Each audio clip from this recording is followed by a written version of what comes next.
여러분의 구독은 영상을 제작하는 데 큰 힘이 됩니다. 영상을 보시기 전에 구독과 좋아요 꼭 부탁드리겠습니다. 아울러 회원이 되시기를 원하시는 분들은 유튜브 채널 홈피 구독 옆에 있는 가입 버튼을 눌러주시기 바랍니다.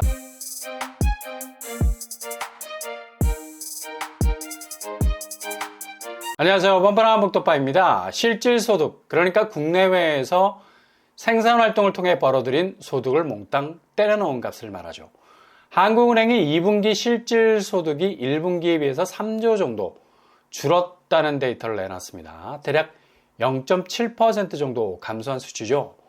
이렇게 되면 개인 계좌에 꽂히는 소득 자체가 쪼그라들고 있다는 건데, 지갑이 얇아지기 시작한다는 건 그만큼 가처분 소득이 줄어간다는 거죠.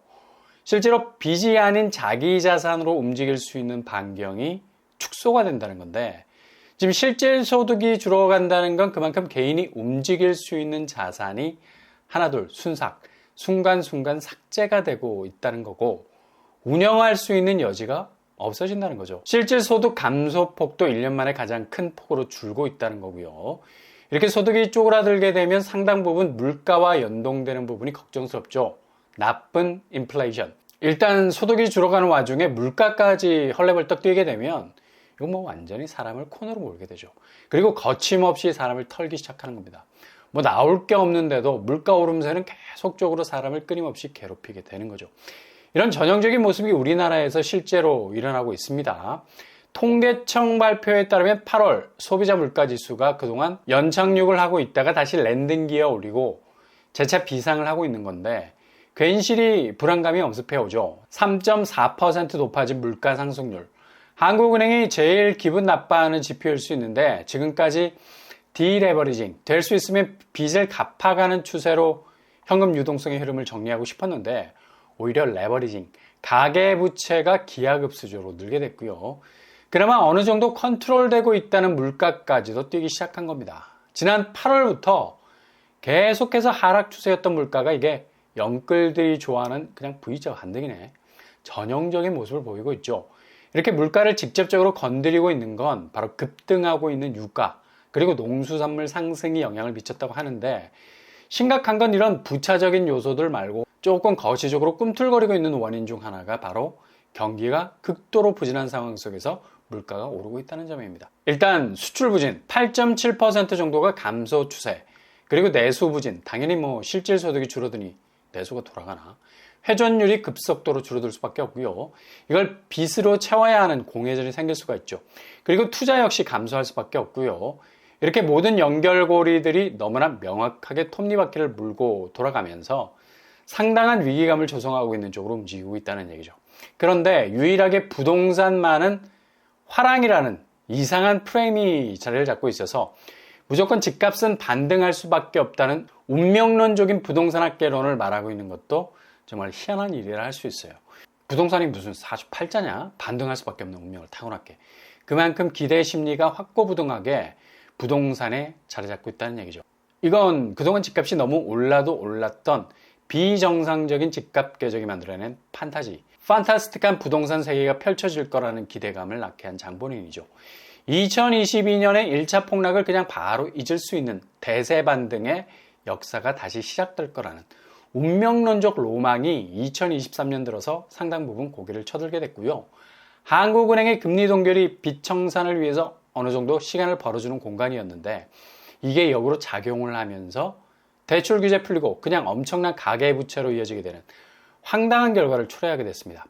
이런 금리 동결이 미국과의 금리 격차로 인해서 외국 자본이 빠져나갈 수 있다는 우려와 함께 가계부채를 폭주하게 만들었던 장본인이죠. 물가 안정이라는 지상 최대의 과제마저도 한국은행으로 하여금 흔들리게 만드는 물가 상승률. 게다가 모든 경기 지표가 거의 빨간불이 들어온 상황에서도 가처분 소득은 줄어드는 반면에 부채는 쓰나미급으로 증가 추세. 결국 이렇게 대반등이라는 로망 하나만 부여잡고 대출을 땡겨서 뛰어든 많은 사람들이 과연 하반기 2차 폭락, 그것도 거의 이전에는 경험하지 못했던 강도일 텐데 이걸 어떻게 견뎌낼지. 집값 지표는 그냥 하염없는 나락으로 갈 수밖에 없는 방향 수정이 안 되는 한 방향으로 달리는 열차가 되어버렸습니다. 지난주 매물 증가율 여전히 드디어 7만 4천 건을 뛰어넘었고요. 이건 보름 만에 5천 건이 증가하는 폭주입니다. 아마 다음 주가 되면 7만 5천 건을 넘어서 6천 건까지 가지 않을까. 8만 건 넘어서게 되면 그렇게 호가로 버텨내고 있던 집주인들의 올려놓은 집값 뚝은 이때부터 와르르 무너지기 시작하겠죠. 실질 소득 감소라는 부분이 지금 집값을 버팅기게 만든 부채를 더욱 무겁게 만들 수 있기 때문에 한꺼번에 집값을 낮춘 매물들이 던지듯 쏟아져 나올 가능성이 높아요. 이와는 반대로 지금 거래량 보세요. 보통 아무리 안 돼도 6천 건 이상은 돼야지 시장이 정상적으로 돌아간다 하고 집값이 한창 오르는 시기는 10,000건 정도가 넘어가야 되거든. 그렇게 집값이 오른다고 나팔을 불어대면서 정작 거래되는 건수는 증가하는 매물과 반대로 가고 있습니다. 미미한 수준에서 꼬리를 감추고 있죠. 7월은 확실히 6월보다 줄어들었고요. 8월은 7월보다 많을 듯한데 4,000건을 넘어설까 말까 지지부진. 여긴 조금 확실한 통계까지는 기다려봐야 하는 추세고요. 사정이 이러다 보니 9월 중순에 주택 공급 확대 방안이 나오게 됩니다. 아마도 유력한 두 가지 정책. 아파트 공사의 선순환을 통해서 공급 확대를 하기 위해서 작은 부분, 브릿지론이나 PF 대출 만기 연장이 유력하게 보이고요. 이것도 지금 부동산 PF 문제로 핵폭탄급 위기니 뭐니 정말 제2금융권 자금 경색 상황 속에서 부동산 PF 문제를 풀어준다는 건 또 하나의 위기를 자초할 수 있지 않을까 생각이 되고요. 그리고 오피스텔을 주택수에서 제외하는 것도 지금 오피스텔이나 생활형 숙박시설은 거의 떡락 수준으로 망가진 시세로 가고 있죠. 물론 주택수에서 제외를 하면 이런 부담을 안고 있는 분들에게는 비교적 마음을 가볍게 할 수 있는 면도 있지만 워낙에 오피스텔 생활형 숙박시설 분야가 완전 비선호 주거 형태로 굳어져 가는 바람에 이런 구조를 통한 공급 확대가 얼마나 실용적일 수 있는지 의문이 들 수 있고요. 다시 오피스텔 시장으로 뛰어들 사람들을 양산할 수 있는 그냥 벼랑 끝으로 다시 몰아버리는 거죠. 마피로도 팔고 싶어도 못 파는 게 오피스텔인데 그래서 조금 심사숙고해야 하지 않나 생각해 볼 수 있겠습니다. 이렇게 상황이 돌아가다 보니 지금 아파트 실거래 현장은 상당히 부분적인 변화에서부터 전체적으로 확대되는 가격 밸런스가 재조정되는 분위기로 가고 있죠. 확실히 집값은 상당 부분 급격하게 꺾이게 될 것으로 보입니다. 반포, 강남 집값을 견인하고 있는 곳이죠. 반포 레미안 아이파크 40평대 고점 39억 대비 35억으로 내려앉고 있고요.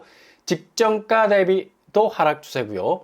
이렇게 앞길이 구만리 같은 단지인데도 경매 물건이 나오고 있습니다. 최저가 30억에 내놨는데 그만큼 집주인들 중에도 여러 사정이 있는 분들이 속출하고 있다는 얘기죠.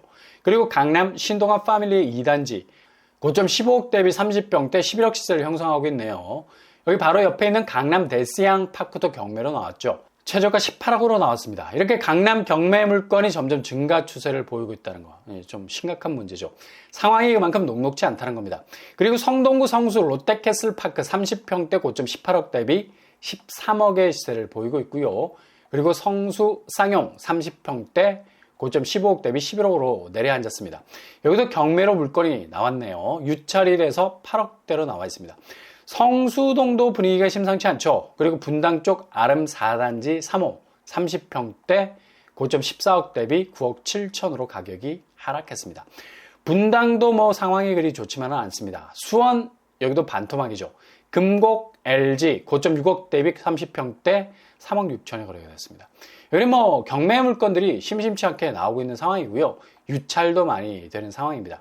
이렇게 지금 실거래 상황 역시도 지표로 나타나고 있는 부동산 전체 시장의 흔들거리는 모습을 그대로 보여주고 있는 상황이라 볼 수 있겠습니다. 이거 조금은 쎄한 느낌마저 드네요. 다음 주 미국 중앙은행이 기준금리 인상 쪽으로 가닥을 잡게 되면 다시 한번 우리나라 시중금리를 들썩거릴 가능성 높고요. 가뜩이나 물려있는 부채들이 천문학적이어서 금리 변동성이 상당히 불안해지는 모습을 보이면 집값은 다시 한번 예리한 각도로 추락할 가능성이 많아 보입니다.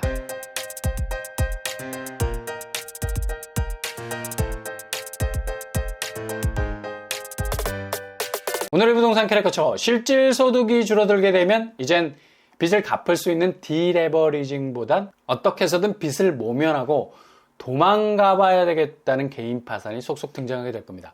탕감받지 못하면 이건 그냥 빚으로부터 튀겠다는 거죠. 경기 지표가 좋지 않은 상황에서 지금 부동산 자산 시장은 딱 이런 모습을 가지고 잘 체크하셨다가 조심조심 접근하실 수 있기를 바랍니다. 오늘도 응원합니다. 여러분의 길이 꽃길만 되실 수 있기를 바랍니다. 이상으로 뻔뻔한 복덕방을 마치겠습니다. 구독과 좋아요 부탁드립니다. 감사합니다.